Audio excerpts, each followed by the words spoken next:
Hello, everybody. It's George from Ireland. So, welcome back to my channel. So, here we are, my goodness, almost 2 years into the Russo Ukrainian war since Putin's fascist regime began its illegal and unprovoked invasion of Ukraine. And over the past few days, there's been a recrudescence of this bombardment of cities led by Russia, and the Ukrainians have responded in kind. So Kiev was it most of October and November without any bombardments. It was 52 days without any aerial attacks, but this was just the calm before the storm. And why was there such respite? Well, it's obviously not humanitarian considerations. Those don't feature. Putin is utterly cold-hearted, inhumane, completely dishonorable, merciless, cruel, savage, and sadistic. It was simply conserving a supply of missiles so it could fire bigger salvos of missiles, rockets, and drones at the Ukrainian capital, several other Ukrainian cities, such as Kharkiv, Odessa, and others. Okay, and there's obviously ongoing ground assaults by the Russians on Avdiivka and Kupiansk. Kupiansk is in the very northeastern corner of Ukraine, so the Ruskies can attack from the north there and the east. And obviously, it's quite a disgrace for the Russians have not taken this so far into the war. Admittedly, on the eastern front, they're really concentrating on the southern section of it, on Donetsk and Lugansk oblasts or regions, not attacking directly from the north very much. They can really only do one main axis of advance, but Avdiivka has been largely reduced to rubble. The Russians are blasting it to even finer rubble to really just make it indefensible because there are no buildings, almost no trees, no base in which to take cover, and the Ukrainians are going to eventually be pushed out of there. So their dogged resistance has really slowed the Russians down. And I said this obviously before winter came, is by bombarding each other's cities. And Russia has the upper hand there because of they're having something like 1,000 of these missiles at a time, producing about 100 a month. And Ukraine has this dwindling stock of missiles.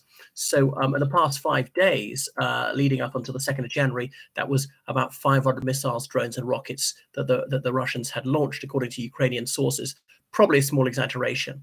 So, and Ukraine's air defense claims to be highly effectual, intercepting 95% of these projectiles. Again, that's probably an overstatement. But there was one attack, the 29th of December, when 32 Ukrainians died in Kiev. Now, according to the Ukrainian government, every single one of them was a civilian, which might be true. But you always have to have a bit of a health warning because they don't want to say soldiers, a bit demoralizing, and they makes it seem like a legitimate military attack. Whereas if civilians died, it reflects badly on the Russians, and it enrages the Ukrainian populace to want to keep resisting. Now, you might say, well, that could go the other way because it intimidates them. Say, well, even the civilians aren't safe in this war. Let's run up the white flag, not the red flag. They might see red. So in the 5 days, Ukraine says that about 60 people have been killed now, several times that number wounded. Even Lviv in the west, which has been almost unscathed in the war so far has suffered strikes. So Russia proving it can really reach anywhere within Ukrainian territory. Zaporizhia, that southern city. Remember, Zaporizhia is the capital of Zaporizhia region that Russia claims to have integrated entirely into the Russian Federation. Remember, of the 5 regions annexed since 2014, it only controls the capital of one of them, Sevastopol, as in the capital of Crimea. Used to control Kherson city, but lost that last year. Anyway, so the 2nd of January was a particularly prolonged strike, 6 hours on Ukraine. And some of these Russian missiles are actually fairly sophisticated, can actually change direction in the air, making it very difficult for air defense to intercept. Yeah, that's it. And they're really not military targets. You want to hit an air base, an army base, or whatever, troops in trenches, anything like that, large convoys of vehicles. They're not going for that. They're just trying to demoralize the civilian population. But obviously, it's imbecilic. They've tried far less than last year, partly because they don't have so many missiles. Moreover, Ukrainian air defense has improved so much. But Ukraine doesn't have enough air defense missiles to shoot down every single one of these things. And sometimes they're just going to have to let some of them through to conserve the stock of air defense missiles. But that would mean hitting an apartment block. And how would you feel if it was your apartment block got hit and you got killed? It's not you, your loved ones. You might say, no, we've got to shoot them all down if we can. And these are the agonizing choices. And that is the harsh reality of this war. So they're no longer hitting just Kiev, or that might be slightly Kiev saving grace. But anyway, so the Russians are become increasingly adept and cunning at doing this. So it's thought that this is costing so much to continue this war. Yeah, in terms, it's hundreds of millions of dollars aside on some of these days. So the Kalibrs and KH-101s are the missiles that the Russians are firing. They've got their hypersonic Kinjal or dagger missiles as well. And the Ukrainians have got some Buk Soviet-era air defense, but they've also got the more modern American Patriots. South Korea recently gifted one to the United States that they purchased in the USA some years earlier. The Republic of Korea's law forbids them from arming a country during a conflict, but what they can do is gift it to the United States, which allow the US to keep that one for itself and give another one to the Ukrainians. You might say, well, effectively that's tantamount to the same thing. But anyways, keeping Ukraine in the fight for the moment, and really they're just hanging on. It's very difficult. Whilst will the United States Congress choose to pass this aid package? Will the European Union be able to pass this aid package? I mean, altogether there'd be well over $100 billion worth of aid, which is about as much as they've received the 2 years of the war so far. And Hungary sticking its oar in, and that's the European Union. Now, I'm a European citizen. I don't want to be, but I'm not going to renounce my European citizenship. The only way I can have any sway over this is by remaining a European citizen, is if there is to be a coherent European foreign policy, and it might be rather easier now the United Kingdom's out, is if they say you can't have a single country veto. Out of the 27 member states, there's got to be 2 or 3 or whatever. And maybe it can't be a country with a minuscule population like Cyprus or Malta. It's got to be 2 or whatever, 3 countries adding up to, say, at least 10% of the European Union population or something like that. Now, indeed, EU states can donate money severally, even though they don't do so jointly. So that's why there's a ray of hope for Putin. He recognizes that European unity is fraying, that there's certain war weariness settling in the European Union countries. Germany's going into recession. That's the biggest economy in the European Union, may drag the rest of it down. They're going to become ungenerous. They've got to think of themselves.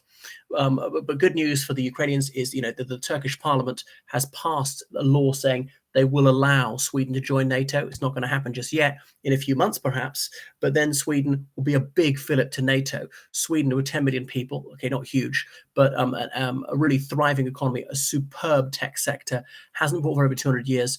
So they had no military allies for all that time. So their military couldn't be large, it could be outstanding. So they're state-of-the-art technology and a huge military manufacturing industry for export. And then they could afford to donate a lot of their kit to Ukraine, because then they don't need it so much, because they're surrounded by allies. Their neighbors, Finland and Sweden, are both NATO allies. And the Baltic will be even more of a NATO lake than it already is. So, I mean, I would make that the price of Sweden joining NATO. You can join, but you have to give 10% of everything to the Ukrainians, a lot of money, and blah, blah, blah. And the Turks, I mean, they're desperate for money. So because they've got this hyperinflation, they might say to Sweden, well, if you give us a bung, money talks in Turkey. If you cross Erdogan's palm with silver, maybe not for him personally, for the public exchequer, they might, lift all objections.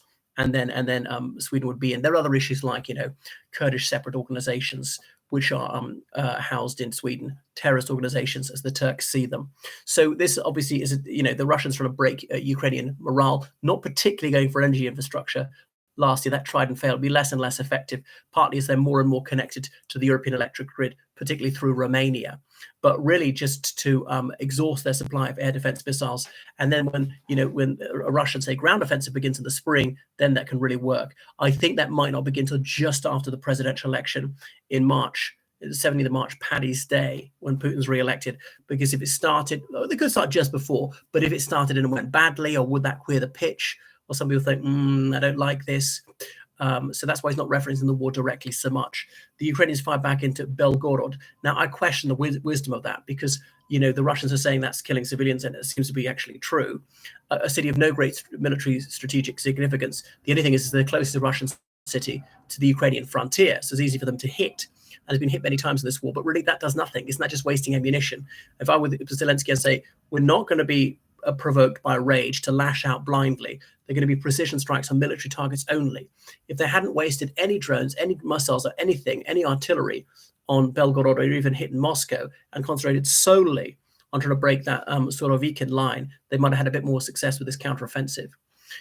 So anyway, it's going to go on like this till March, really, and that's when the ground warfare might start again on a large scale. But I predict by then Avdiivka will fall, possibly Kupiansk as well. Right. Thank you so much for watching my channel. Please donate on PayPal, georgecallahan79 at gmail.com, and subscribe on Patreon to see thousands of videos and read thousands of articles behind the paywall. Toodle pip.